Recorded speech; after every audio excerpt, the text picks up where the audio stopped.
santri Negara Kesatuan Republik Indonesia, bertanah air satu, tanah air Indonesia, berideologi negara satu, ideologi Pancasila, berkonstitusi satu, Undang-Undang Dasar 1945, berkebudayaan satu, kebudayaan Bhinneka Tunggal Ika.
Sebagai santri Negara Kesatuan Republik Indonesia, selalu bersedia dan siap siaga menyerahkan jiwa dan raga, membela tanah air dan bangsa, mempertahankan persatuan dan kesatuan nasional, serta mewujudkan kedamaian dunia.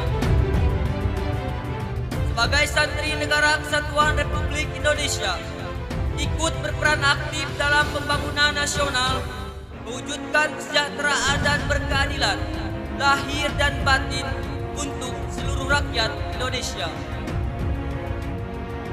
Sebagai santri Negara Kesatuan Republik Indonesia, pantang menyerah, pantang putus asa, serta siap berdiri di depan melawan pihak-pihak yang akan merongrong Pancasila, Undang-Undang Dasar 1945, NKRI, dan Bhinneka Tunggal Ika, serta konstitusi dasar-dasar lainnya yang bertentangan dengan semangat proklamasi kemerdekaan dan resolusi jihad Nahdlatul Ulama.